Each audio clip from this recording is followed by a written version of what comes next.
સૌથી પહેલો અવસર પીણી કાળનો જો તપ ધર્મ પણ પ્રારંભ થયો હોય ને તો ફાગણમાં દાઠમના અને સૌથી પહેલો તપ પણ કયો તો કે વર્ષી તપ. 28 હોય, માસક શમણ હોય, 16 ભત્તા હોય, તપ તો ઘણા બધા છે આ જગતની અંદર, પણ સૌથી પહેલો તપ કે જે સ્વયં ઋષભદેવ ભગવંત દ્વારા આદરાઈ ગયો. આમ આદરવાની તૈયારી નથી, કઈ પ્લાનિંગ નથી કે ભાઈ મારે 1 વર્ષના ઉપવાસ કરવા છે. દીક્ષા વખતે તપ કયો તો પ્રભુનો તો કે છઠના પચકાણ હતા, છઠનો તપ હતો. પણ આપણને બધાને ખ્યાલ છે કે યોગાનુયોગ પરમાત્મા ગોચરી માટે જાય છે, પરંતુ સુષ્ટ આહાર ન મળ્યા હોવાને કારણે આ 400 દિવસ પરમાત્મા જે ધીરતા સાથે, જે સહિષ્ણુતા સાથે, જે શાંતતા સાથે પરમાત્માએ પસાર કર્યા છે ને, આ નાની સૂની તપશ્ચર્યા નથી. તમને કહું, તમે લોકોએ માની લો કે પર્યુષણમાં તૈયારી કરી હોય કે આ વખતે મારે 28 કરવી છે કે 16 બંધો કરવો છે કે 8 કરવી છે, જે કંઈ પણ તપ તમે અંદરમાં ધાર્યું હોય, હવે તમે મેન્ટલી પ્રિપેર્ડ છો કે મારે 8 દિવસ સુધી કંઈ પણ વાપરવું નથી. મેન્ટલી પ્રિપેર્ડ છો. માની લો તમારો 3જો દિવસ છે, 3જા દિવસે કોઈ સરસ મજાનું ગરમ ગરમ મગનું પાણી કે રાબ તમને બનાવીને આપે તો તમે વાપરશો? નહીં વાપરો. કેમ? તો કે તમે માનસિક રીતે તૈયાર છો, સંકલ્પબદ્ધ છો કે મારે 8 દિવસ ઉપવાસ કરવાના છે. હવે માની લો કે તમારો કોઈ તપ નથી, 8 દિવસ ભૂખ્યા રહેવાની શક્તિ તો તમારામાં છે જ ઓલરેડી.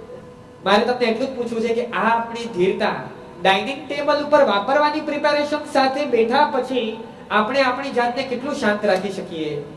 અને આમાં તમે વિચાર કરો, દિવસના 3 ટંક સ્કીપ થઈ ગયા, બીજો દિવસ આવ્યો, હજી વાપરવાનું નથી. તમે પ્રિપેરેશન સાથે બેઠા છો કે મારે વાપરવું છે.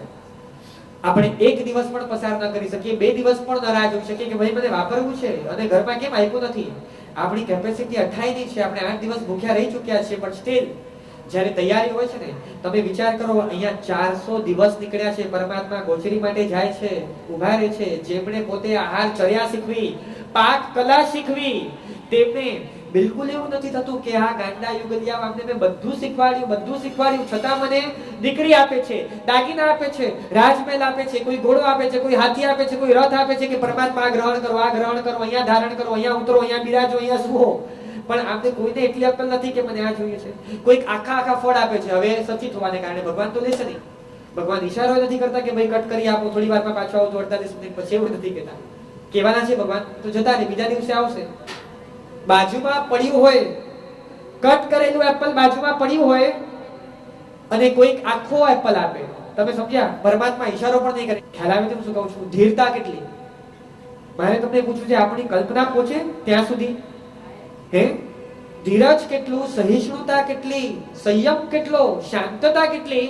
એકવાર ભગવાન ગુસ્સે નથી થયા, આટલા ટસના મસ નથી થયા.